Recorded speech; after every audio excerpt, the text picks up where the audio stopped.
Hello friends, चलतु आज chicken pakora करिबा। एमिति थरे चिकेन पकोड़ा ट्राए करंतु, भल क्रिस्पी हबो। मु एबे मारिनेशन करिबा को जाउछि। मु 250 चिकेन धोइकी नेइछि। ता देरे 2 चम्मच कॉर्नफ्लोर आउ 1 चम्मच बेसन पकेइछि। तापरे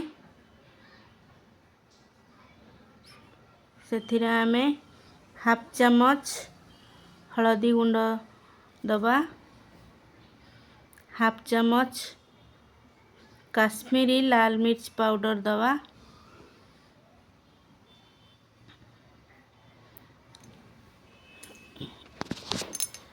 हाफ चम्मच अदा रसुण पेस्ट दबा,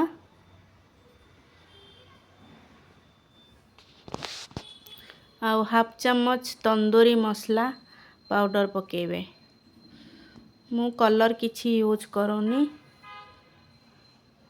हाफ चम्मच लूण पके देबी।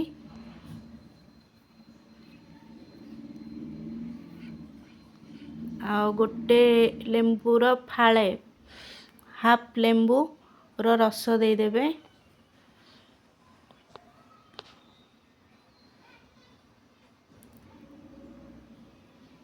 हाफ चम्मच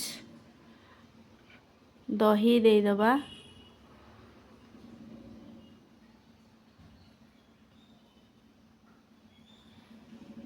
तापरे किछि रसुण आउ कंचा लंका मु छेचिकी रखिछि, ताकू दे देबे।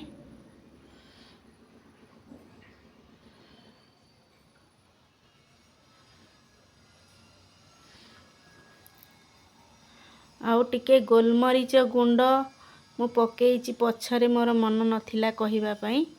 गोलमरीच गुंड टिके पके देबे।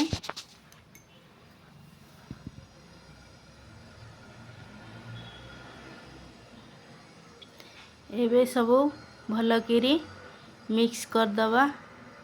मिक्स करिकी ताकू मारिनेशन पई 1 आवर रखी दबा। मारिनेशन 1 आवर कि 2 आवर जेते समय रखिबे से भल क्रिस्पी और भल सॉफ्ट हबो। आ गोटे अंडार व्हाइट टा केवल देबे। गोटे अंडार व्हाइट आउ येलो टा देबेनी। देकी ताकू भल की गोळे दबा। गोळे की मारिनेशन पई एबे 1 आवर आमे रखी दबा। आफ्टर 1 आवर ताकू आमे छाणीबा।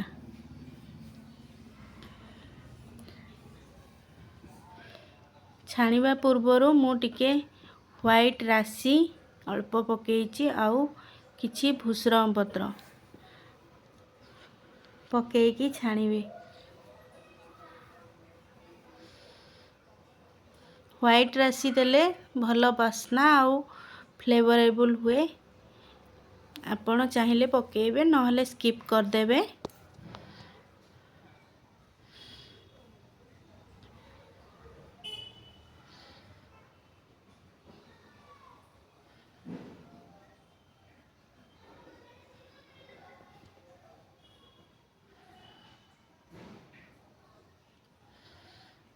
देखिए एमती थरे ट्राए करंतु, भल लागिबो निश्चिंत। आपण घरे पकोड़ा करिथिबे केते थर, किंतु एही उपाय रे थरे करंतु, देखिबे पकोड़ा बहुत टेस्टी लागिबो।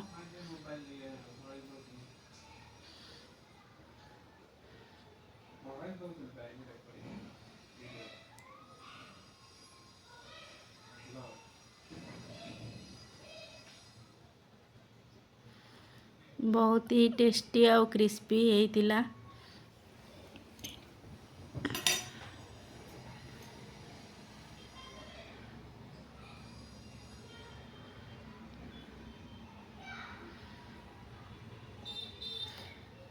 मो रेसिपी थरे आपण घरे ट्राए करंतु।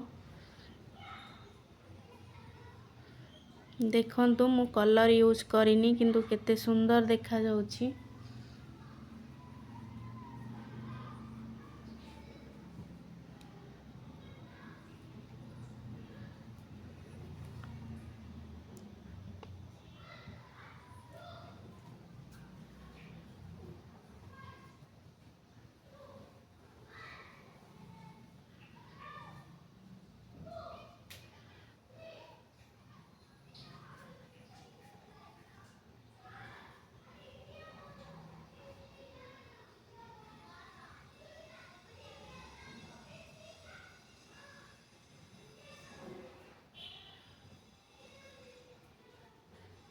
एबे चिकेन पकोड़ा रेडी हो टमाटो सॉस सहित आपण खाइबे देखिबे सुंदर लागिबो आउ थरे ट्राई करिकिरी एही रेसिपीटी घरे बनातु निश्चिंत भल लागिबो आउ प्लीज गोटे सब्सक्राइब निश्चिंत करिवे बाय।